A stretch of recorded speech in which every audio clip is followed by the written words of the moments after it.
Welcome to the Political Philosophy Podcast. I'm Toby Buckle. This episode is the third and final part of a three-part series on the history of the institution of slavery and the value of freedom in Western thought. My guest for this series has been the great historical sociologist and public intellectual Orlando Patterson. You're welcome to join us here at the end. I think this discussion does make sense as a self-contained whole. To bring you quickly up to speed, in the first episode we discussed the nature and origins of slavery, with Professor Patterson arguing that we need to understand slavery as a system of personal violent domination, as opposed to our more usual idea of slavery as a system of ownership. In the second part, we argued, contra most of what happens and is talked about in philosophy most of the time, that freedom is not a natural, universal human value, that most people who've ever lived did not desire it, and that its origination was a deliberate invention in response to specific socio-historical circumstances, specifically that of large-scale slavery in ancient Greece. In this episode, we pick up that argument, having discussed the origins of slavery, and look at the way that freedom was spread throughout the world, particularly its diffusion with the Roman Empire and with Christianity. And we argue that but for those ideological developments, the modern way of thinking, including things like contemporary liberalism, would not exist. That the foundations of our world, including the foundations of our minds, how we see the world, the concepts and categories through which we process social reality, would not exist but for these ideological developments in the ancient world. If you're liking this interview series, you can follow and subscribe to get more great content like this. We have a new episode coming out every week. You can follow us on Facebook and Twitter. You can subscribe on iTunes, SoundCloud, YouTube, and you can follow us on our RSS feed. The links to all of that are on the website.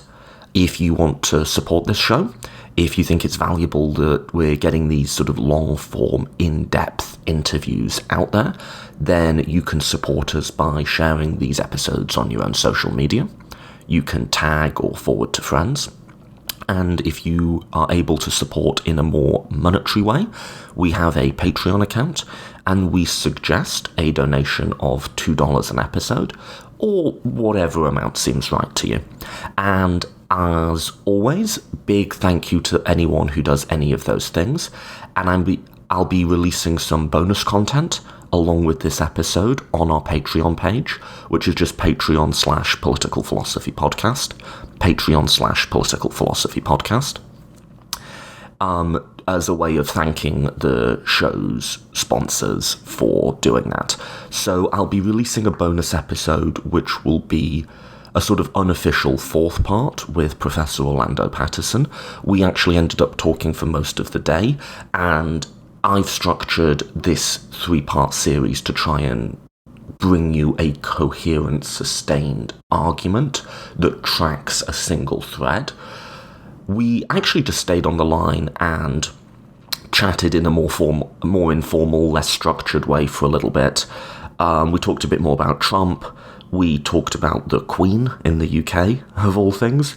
That was actually quite an interesting conversation, with Professor Patterson actually arguing in favour of the British monarchy and me arguing against, which is kind of interesting if you think about our respective backgrounds. So if you want to hear the arguments that we made there, then you can head over to our Patreon page, and anyone who sponsors the show at any amount, even if it's like $1, will gain access to that. So that's as a thank you to my Patreon sponsors. And if you would like to sponsor us on Patreon, it's really super easy to do. I sponsored a couple of people recently. It's a couple of clicks online. Decide the amount that works for you. And yeah, you'll be a part of bringing public philosophy to thousands of people, which is really cool. And you should totally do that. Yeah, otherwise, enjoy this episode as the final part. This has been a pretty big project in terms of researching, putting it together, editing it out. I'm just really proud of this result, and not to be too boastful, I'm somewhat impressed with my own ability to just have this conversation. This is a big, sustained argument spanning all of Western history, and I'm really excited to bring it to you, so I hope you like it as much as I do. And I close the episode at the end with something I don't normally do, which is, in my outro, I read you the last 2 pages of Orlando Patterson's work, Freedom, as a way to put a full stop in our argument and really, his words are better than mine to sum it up. So that's what I went with, so stay tuned for that at the end. Otherwise, thanks to everyone who supports the show. This is my pleasure to bring you the third and final part of my Freedom series with Professor Orlando Patterson.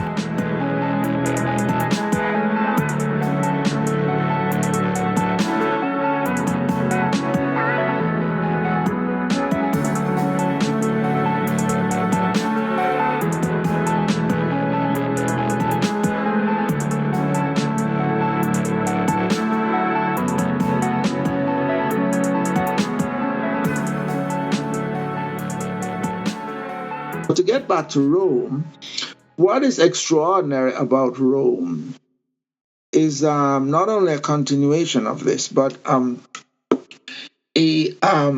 mass. This is when freedom becomes a mass value. The interesting thing about the Greeks is that they love freedom, they celebrated it, but they largely wanted to keep it to themselves.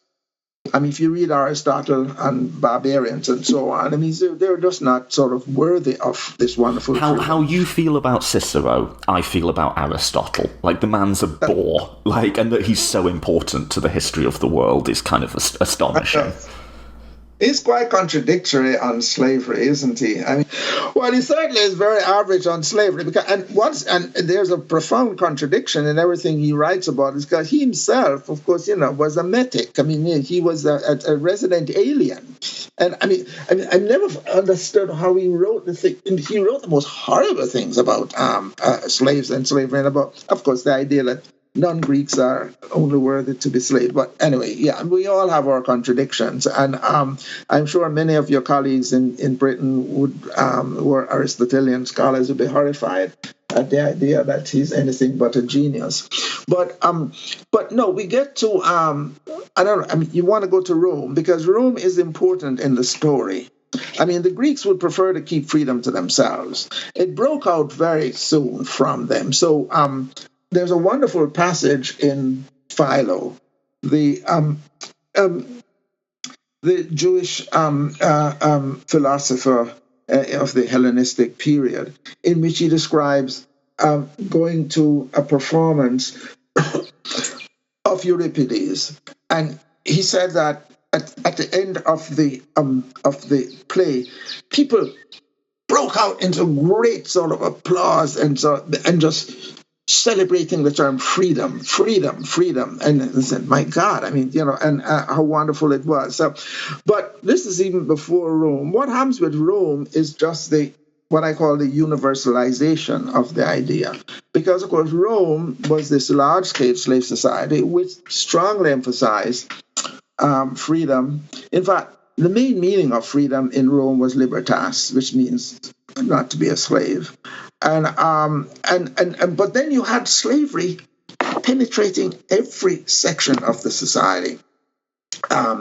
It was, of course, in the latifundia, in the plantations, and one of the texts I had to read, studying Latin, of course, the earliest extant Latin text was Cato, De Agricultura, which was essentially a manual of how to run a slave plantation. This is, can you imagine as a little colonial schoolboy reading this text, and it is taught with sort of no sense of irony. That's an amazing image. That's an amazing image. Yeah, among the things that went into my sort of, obsession with this subject is how is this possible? But anyway, But we found also in the urban economy, as in Rome, but also in the entire lower section of the civil service. The only part of Rome which slaves weren't involved with was the military. That's just really just the most incredible thing. And of course, you had it in the in the imperial court, in which the freedmen at one time, especially under the Claudian emperors, were virtually sort of dominated the imperial household. Nothing like this ever existed before or after. And central, you get the central development. Now, there's one very well documented, one of the best documented aspects of Roman history, were, of course, these freedmen, this vast number of freedmen who basically ran the economy and sometimes created colony. So a lot of people don't realize this, but Corinth, which had been destroyed, was revived by freedmen and became the most extraordinary slave society. I mean, run by ex-slaves and, in fact, large-scale slavery for sort, with high proportion. But the remarkable thing about Rome was that, unlike even Greece, freedmen celebrated the fact that they were once slaves and were freed. So you get this all over Rome now. It's all over Italy. It's on right, kind of like Americans love rags to riches stories. Like billionaires love bragging about their humble origins. Right, exactly. That's exactly. It's a good parallel. They're not ashamed of it, and they're reading some of these monumental inscriptions. It's just amazing, I Claudius or whatever was born and so became a slave of so and so, and on this date achieved my freedom, and they celebrated the idea. So that negation then becomes something to be celebrated in a way in which you didn't even get in Greece, because I think most ex-slaves would rather, especially if they're highly skilled and so on, have. And then, of course, one of the funnier aspects of Roman society is that the patricians, the sort of like aristocrats, have this sort of like, we might call it like a new money snobbery to them, is that because they're born into wealth, they look down on these people and kind of mock them, and there's that whole dynamic as well. There is that dynamic, but they couldn't do it with too much of a straight face, because by the first century, Latin culture had been sort of so powerfully influenced by ex-slaves and former slaves, especially from Greece. And of course, much of Roman civilization was just a sort of replication, especially Roman philosophy, but also much of Roman culture. So it's hard. I mean, they may have been snotty, and they did become that way, but it was hard, because even the high culture. So, look at the role of Horace, who is one of the people I read. I like. My name, my official name, my birth name was Horace Orlando. So I mean, reading his odes is sort of, I viewed with some pleasure. But Horace was the son of an ex-slave. He was the son of a slave. A person was once a slave, and he became the pinnacle of Roman culture. And his writing, of course, was the powerfully influenced the development of the language. This is the literary culture. But you get it also in the theater early on. The sort of plays of Terence. And Plautus. It's not only, they're likely both ex-slaves, but I mean, if the dominant characters were slaves. So the whole civilization was permeated by this, and people who were once slaves who wanted to be freed. Freedom then became the dominant idea. And in this also with persistence of the notion of freedom as power, but also freedom as liberation. Because what did a freedman want to do most once he got his freedom, especially if he was rich, was to own slaves? So, I mean, that wasn't seen as a contradiction. The idea of freedom as not only escape from slavery, but also having the power to sort of over others. And that idea, what got muted in Rome was, of course, the idea of freedom as democracy, the freedom of the free man. Right, because obviously the most famous bit of Roman history is like Caesar and Augustus and these huge figures of history who turned a republic into an empire. Yeah. But freedom survives, just in a different way. Right. And then what develops there is like this sort of Stoic idea of freedom. You talked about how elites internalize it. And how I read you on Stoicism is you view it as ultimately a failure in that it's just bland and kind of bloodless, and it doesn't give people the real satisfaction of the lived experience of freedom, which certainly Epictetus thought so. I spent a lot of time on Epictetus. Could you talk us through the sort of Stoic conception and why you think that fails? Well, so Epictetus, he was a Werner. He was not just a slave. He was born a slave in the household. And learned to read and write, and then got his freedom. And then, of course, is a very powerful mind. And so the question then which he asked, which very few of the others asked me, but this is celebrated by everyone else. But then said, well, what does this mean? What is this? I've spent all my life yearning for this thing from the moment I was born. And so now I'm free. What does it mean? And his work was just a long sort of reflection, and on this idea, which he found increasingly not to be very satisfying. I mean, it must mean something more than just not being a slave. And but what? And to do what he pleased, to do what is evil, and much of his thought is saying there's a certain tragic element to Epictetus, I find, and some people are even irritated by it because in the end he sort of resorts to a notion of forbearance. One simply sort of forbears and accepts the world for what it is, and accept the disappointment that freedom turns out to be, and never really sort of coming up with any.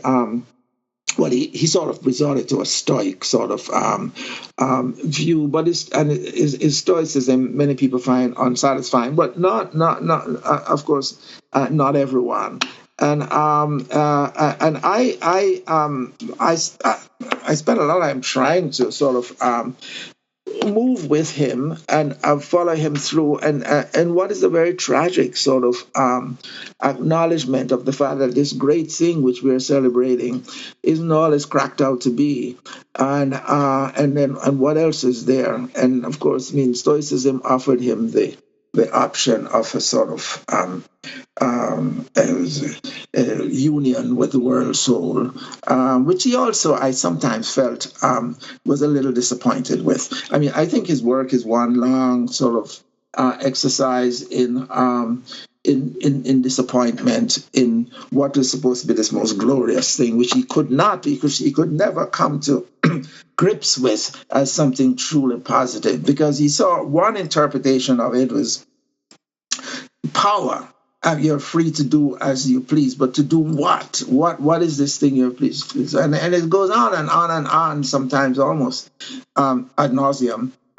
But that is a very powerful. He's the most powerful voice of the slave in history. I mean, the only other voice which comes anywhere close is, of course, Frederick Douglass. That's why I read him, in a sense, not as a philosopher, but as an early Frederick Douglass, because Douglass also reflects on freedom a lot, but in a much more positive way. Douglass had no doubt that this is the most wonderful thing. And in the new preface to Slavery and Social Death, I quote a passage from Frederick Douglass's autobiography, which just powerfully sums up Slavery and Social Death, in which right after his famous fight with the overseer who was trying to break him, and he finally hit back and defeated him physically, he's got up and said, before my triumph, my physical triumph, I was I was in the tomb of enslavement, and now I have sort of risen, to the rebirth into freedom. This is like a complete sort of summary of the work. So Douglas had later reflections on freedom too, long after he became very successful, but in a much more positive way. But old Epictetus never got that resolution. To the very end, it was just this is a profound disappointment to him, perhaps because he saw the contradictions. He saw how, in fact, freedom could mean power, and power to do evil, or freedom could just mean the freedom to do as you please, which is which he found to be very distasteful, because he's such a very virtuous person. So I spent a long time sort of trying to sort of sympathize with and sort of go through his longs. There are 3 volumes of it, and it does go on forever. But it's a fascinating recognition of this inherent contradiction in freedom, rather than a triumphalist approach to it, which he started with, of course. Yippee, I'm free, finally. Born a slave, I'm now free. And there's one long sort of slide down to pessimism about whether it was all worth it. And one aspect that your book really brings out is that freedom is a felt experience, and that's missing even in so many books that are written by philosophers about it, is that freedom is a state of mind, it's an emotion. Yes. And one thing you draw out with, as well as Marcus Aurelius, is that people are trying to reason their way to a felt experience, and that's just not how human psychology works. I want to read a couple of sentences of yours back to you.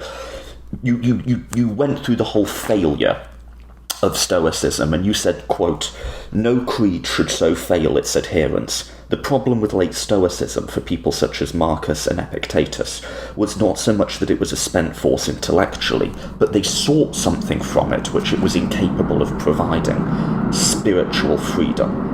Meaning, I take that to mean like the lived, felt experience of it. And then skipping ahead a little bit, you write, "The Christian moment had not really arrived. It was long overdue." Yes. So Christianity offered that meaning which poor Epictetus never had, and he was writing, of course, about the same time that Paul lived, and Paul, of course, and this is very important. Paul is, in many respects, the single most important thinker in Western thought. Wanting to see him as the Apostle Paul and sort of categorize him as. And how you feel about ancient Athens, I feel about Paul, because I'm not religious and I've been very critical of religion, but then approaching it again, like you say, facts are facts. This guy changed the world. And it's in a way that's so surprising and so remarkable. Yeah. And again, this thing of like the unlikeliness of history and the unlikeliness of like this tiny cult that maybe, I just did a huge series on early Christianity with Dale Martin, maybe had 24 members in it at the time of the founder's death, is now going to burn down the house of the world. Right, it's an amazing story, isn't it? We certainly, philosophers and scholars who tend to neglect the significance of religion, because of our own biases, just fail to see this. There's this guy who's in many ways rather apparently he spoke in a weird way and he had a bit of a limp, and he was not the most prepossessing of persons. But my goodness, what he did was, of course, to completely appropriate the Palestinian religion of Christ, who was a real rebel. I mean, who was a genuine radical. The Sermon on the Mount is almost never mentioned in in Southern Christianity, by the way. But it's anyway. He appropriated this, and of course, he turned it around completely. He made it not the religion of Christ, because I guess he recognized that it was just too far out. But the religion about Christ, and it wasn't the religion about Christ's life and teachings, but about Christ's death. This is the total sort of transformation. But then what I argue, and here we get back to ideas and social context. My theory of Paul is that he was, of course, living and writing at the height of Roman slave society.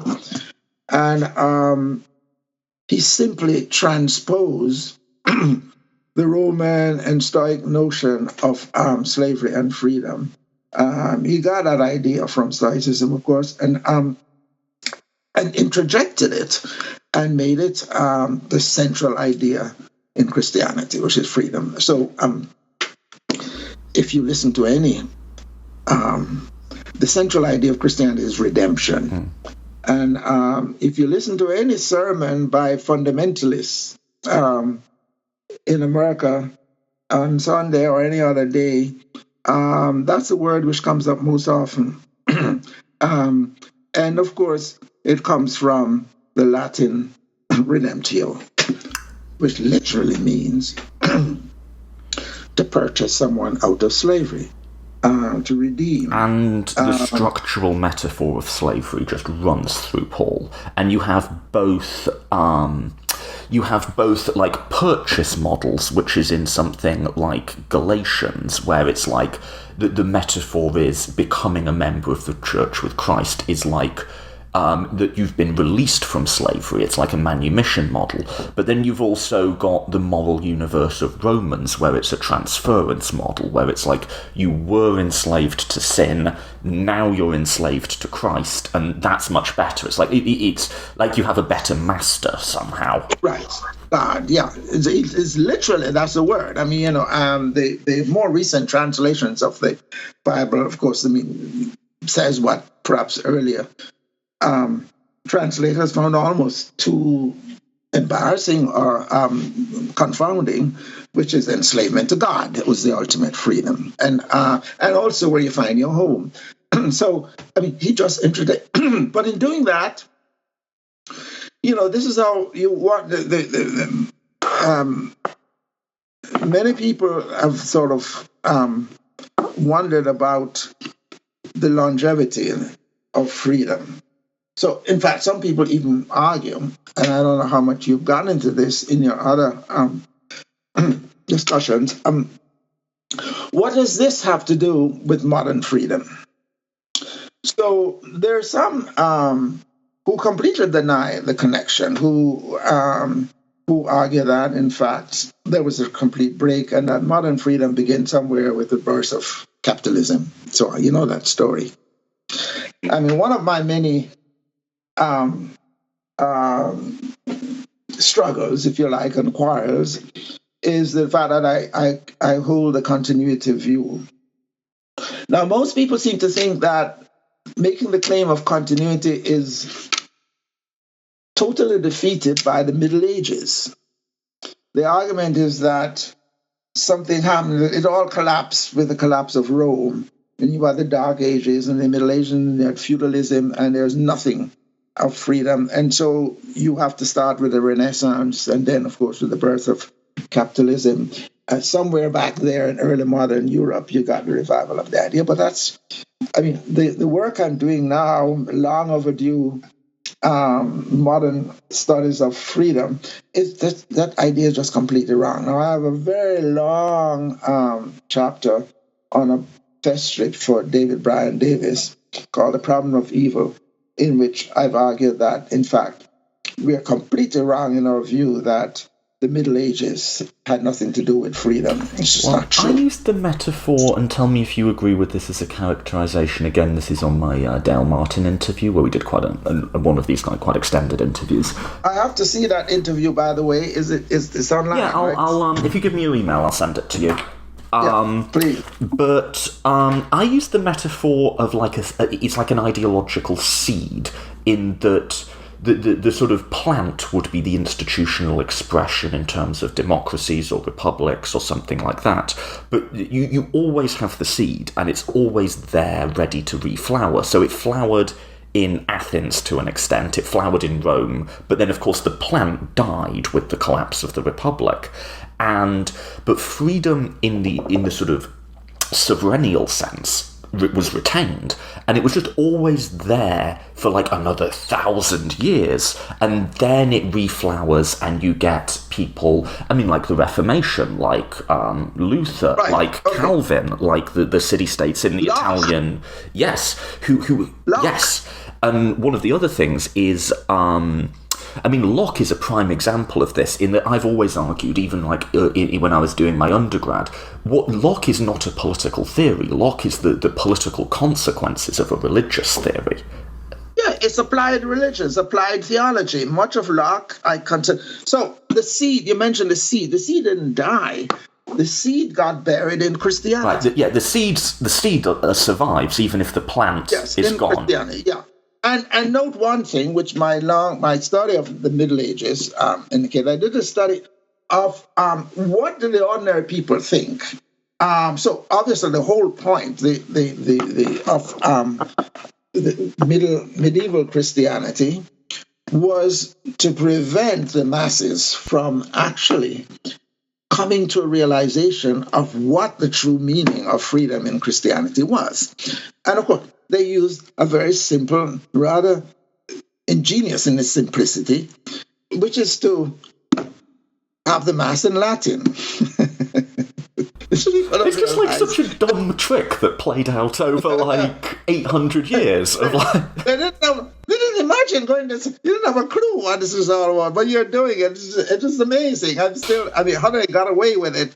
Well, they didn't always get away with it, because, and this is my essay in the Davis book, was that and Mark Bloch first made this point, that the Middle Ages was a long series of rebellions, of peasant revolts. And what's interesting about 90% of these revolts was that they were led by renegade priests. And what these renegade priests were doing was simply saying, do you know what's really in those scriptures? I mean, which you don't have a clue because you don't read Latin. But, and especially people from upwardly mobile working class priests who sort of could now read Latin, let me tell you what the story is all about. And that became the ideological basis of most of the peasant revolts. I mean, so once the idea gets out, and of course, the elites knew this, which is why you did everything to either say, to teach it in Latin, or if when word got out, this is what is really going on, is of course to say that it's all about your inner soul and that your reward will be in heaven, and don't even think about the present world. But it didn't remain planted all the time. There's a long series of culminating in the German peasant revolt in the early 16th century, which, of course, interpreted eagerly, enthusiastically, interpreted Luther as Luther's early ideas should be interpreted as an expression of freedom, not only spiritually but also freedom politically, which of course made Luther almost apoplectic, and of course that's when he said, no, you got me wrong. You got me all wrong. But they didn't get him wrong. That's when he's turned to the princes, and sort of, so the Reformation became the Reformation of the princes, because he saw the danger there. But his ideas were clearly is an expression of what is there in the basic sort of notion of Christianity, which is that freedom in all three senses, by the way, in the sense of liberation out of being Jesus bought you with his death out of slavery to sin. That freedom, of course, in the body of Christ, which is the democratic idea, you're all equal in Christ. You get it in Paul, Philippians. You get also, of course, the idea of freedom as power. I mean, and in Romans, of course, which is what the elites, of course, emphasize. But right through the Middle Ages, we find that whenever the idea is uncovered, whenever it gets projected back into the world, its significance is immediately grasped. And one of the interesting things about modern history of freedom is that it wasn't just this. Let me back up. Much of modern political theology in the early modern period was basically just a secularization of a lot of Christian thought, and Locke has been read now. I think you may know more about this than I do, but my reading of Locke and my reading of some of the better interpretations, such as Dunn's interpretation, is that it's in essence a kind of secularized theology. I mean, you knew, of course, that Locke spent a lot of time. He wrote commentary on all the Gospels. Nobody reads those. Locke was absolutely. We would recognize him today as a religious fanatic.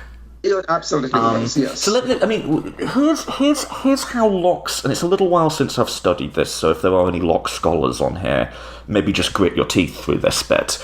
But what he's doing is he's taking some very central theological ideas and kind of just mapping them to the human realm. Yeah. So there's three in particular. There's the idea of the workmanship theory of creation. Yes. There's the idea of divine ownership, and then there's this sort of idea where we don't think about rationality this way, but it's like the idea that because you made something, you understand it. So the idea would be in the divine sense that God. So there's ex nihilo creation, which is like God just snaps his fingers and the universe appears, which actually is probably more theologically tenable. But then there's workmanship, i.e. God labours. He does the 6 days and whatever, right? He owns the world and all of us in it because he made it. He also understands the world, and that's kind of the hardest for us to grasp, but he understands the world because he made it. And then just map all of those down to the political. We are owned by God means that we are owned by God and not at each other. We are built to made at his measure and not at the measure of those around us. So that grounds the idea of like a limited sort of political freedom and a sort of individualism that's inherent to this sort of proto-liberalism. And then the idea of what you create, you own, maps to the idea of property rights. So the idea that if we labour on a bit of land, we own the land. And then it also maps to the idea of reason and understanding the social structure rationally. Because God created the world, he understands it all, divine omnipotence. But because we create the social world, the laws by which that social world is governed are rationally discoverable. So out of that weird little theological trickery, you get the idea of the individual, of human rights, of property owning, and of rationality applying to the social sphere, which are absolutely the foundation blocks of modern liberalism. Absolutely. But there is don't forget one rather radical direction which slipped out, which is since the world is God's, and we in attaching our labor to it have in fact are derived from something sacred and are making out of a divine block with our labor, the value then becomes sacred. And the labor theory, an early version of the labor theory of value, don't forget, is in Locke, which he never sort of fully it's kind of, it dangles out there. But, that value is created by our labor in sort of fashioning from this divine sort of, material which God gave us, makes what we create our own. And it dangles out there. Marx later on, of course, this is developed not necessarily from Locke, but I mean, it's important to note that Locke had this sort of, that his theology led him in this direction, which he sort of never quite sort of developed. But you can draw, albeit a very bendy line, from some of these ideas to some of the more radical currents that develop later, because Locke, let's be clear, was no radical. Correct me if I'm wrong, but I believe he owned shares in a slave-holding company or something like that. Locke wrote the Constitution of Carolina. I mean, or we can go into the contradiction. He actually was hired to and wrote the Constitution of Carolina, which had slavery enshrined in the Constitution. He also, my favourite ever Locke quote is he referred to the idea of universal suffrage as, quote, utter depravity. So, Locke was what we might call an establishment person in today's language. But you're quite right. The idea of owning what you produce comes back. Well, I mean, Marx is a good example, because Marx in some ways is saying, look, I'm taking the same starting points as you guys are. You're just not being consistent. If you own what you produce, how come this poor schmuck in the factory, 80% of the value he's creating is going to the capitalist if you own what you produce? Yes, absolutely. But, for me, Christianity becomes, there's no break. There's no big break, which is what many of our, if you read modern histories of freedom, they all begin somewhere in early modern Europe. They either go to the Renaissance or it's capitalism. This is where, of course, I find myself isolated from my fellow sociologists. But the Renaissance and even capitalism comes out of theological ideas, and there's this huge thing. Even you get to Weber, and they're trying to explain what is it like that's unique about Protestantism, that it does seem to be generative of this economic mode of production. It's clear all the way through. It's only very, very recently that economics becomes untethered from those moorings, and liberalism becomes secularized. But modern liberalism is and this is an interesting contradiction for atheists to explain,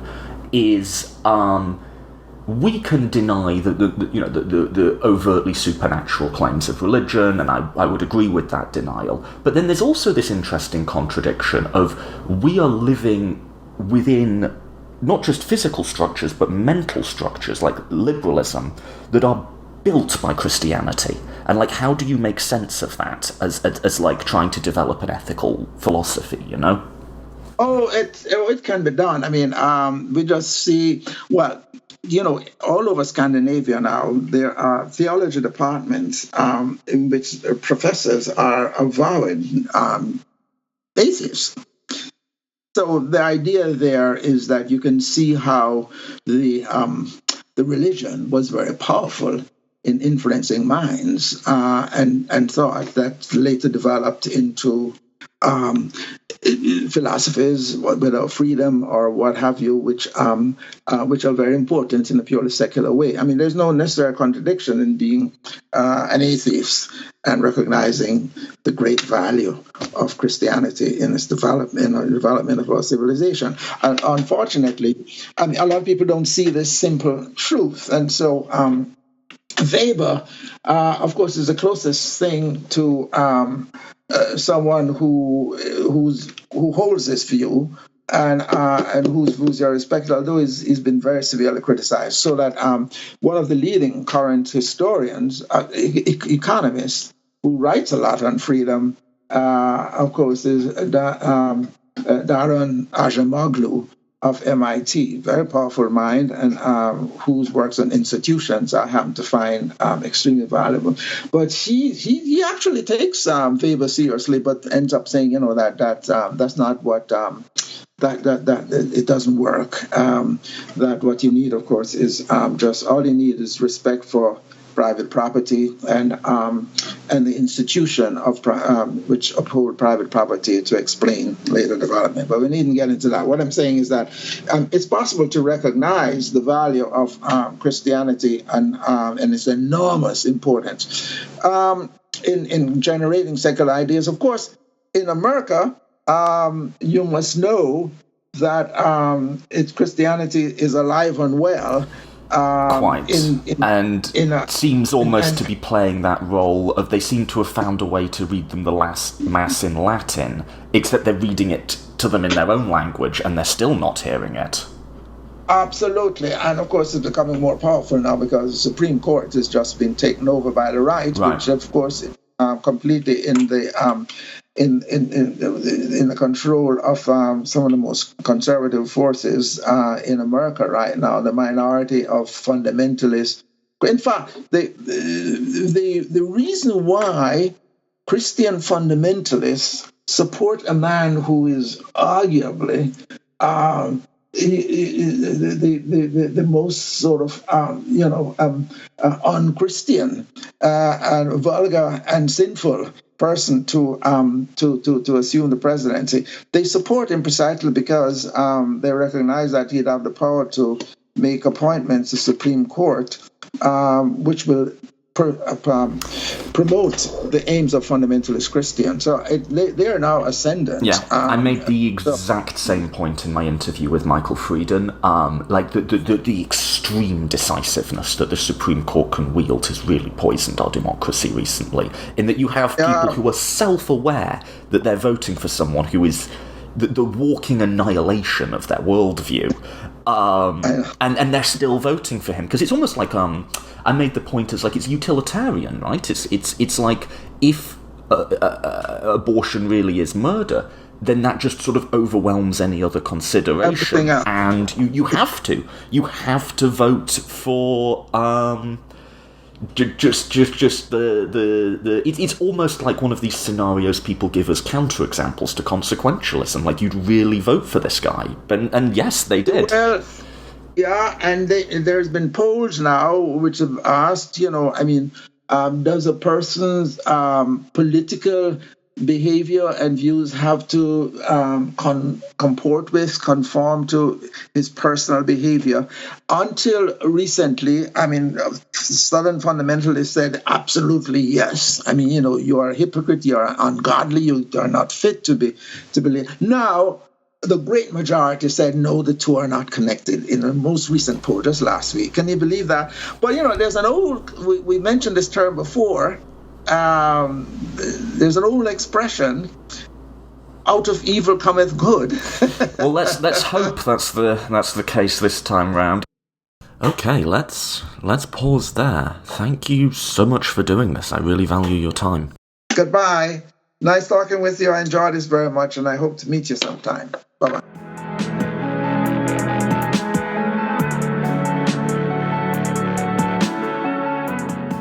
Thank you for listening to the Political Philosophy Podcast. If you want to support the show and help us keep bringing these episodes out every week for free, then sharing, forwarding is always really appreciated, as is tagging friends who you think might like it, and if you're able to, as is supporting us on Patreon for a suggested donation of $2 an episode, or whatever it is that seems right to you. And as I mentioned, if you do sponsor us on Patreon, you'll gain access to some bonus content with me and Professor Patterson talking about black radicalism, Trump some more, Christianity some more, arguing about the Queen. So, I don't know if that will be interesting to people, but if it is, that's on our Patreon page, which is patreon.com/political philosophy podcast. The links to follow us, subscribe, are all on our website, which is politicalphilosophypodcast.com, politicalphilosophypodcast.com. And If you have been interested in our discussion of Christianity, I'll also recommend another 3-part series I did with the New Testament historian and scholar, Professor Dale Martin. That was pretty popular and well reviewed by Christians and non-Christians alike, so I encourage you to check that out.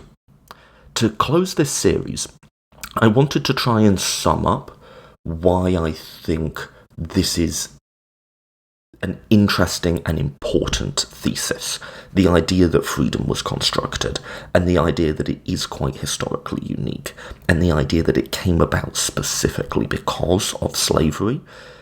Why is that important? And I think the ultimate punchline is that it matters for how we see ourselves, and that how we see ourselves will impact on how we see what being moral to each other is. And rather than try and clumsily put it into my own words, I'm just going to read you the final few paragraphs from Professor Orlando Patterson's Freedom in the Making of Western Culture. This, I think, does a better job than I'm going to at providing a final what does it all mean. So, this is from Freedom. The virtues of a democratic system of government need no defence. It is safe to say that it is the best form of government, and its invention and history, however episodic and bloody, are among the greatest achievements of Western civilization. But there is something evil at the very core of this great system of governance. Plato and other conservative thinkers in classical Greece also had deep misgivings about the earliest democracy in which they lived, but they failed to note its gravest moral failing. No doubt because they took it so much for granted. The fact that the principle of participative politics and the extension of the franchise were invigorated by the exclusion and domination of others. When Robert Mitchells wrote that, quote, democracy leads to oligarchy and necessarily contains an oligarchical nucleus, end quote, he was historically correct, though with this important qualification. The oligarchic clique he feared could be, and often was, a majority of free men, sometimes even a moral majority. It is no accident that the first and greatest mass democracies of the ancient and modern worlds, Athens and the United States, share this evil in common. They were both conceived in and fashioned by the degradation of slaves and their descendants and the exclusion of women. The chronic identical evils of Athenian xenophobia and misogyny, and the antebellum American racism, nativism, and sexism served a common purpose and nurtured a common good. The profound commitment of both cultures to the inspired principle of participative politics.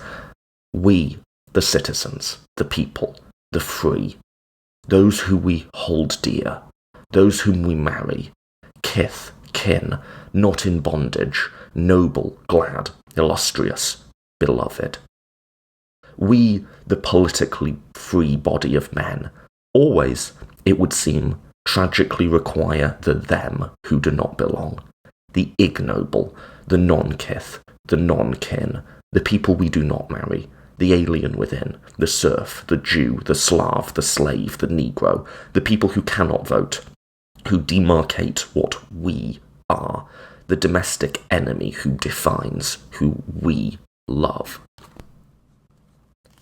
If this history of the West's most important value has taught us anything, then, it is not mainly the, quote, fragility of goodness, as Nussbaum rightly, but rather too gently conceives of it, and certainly not, to take the opposite brutalist extreme of Robert Mitchell's, that there are iron sociological laws of freedom that, quote, go beyond good and evil, end quote.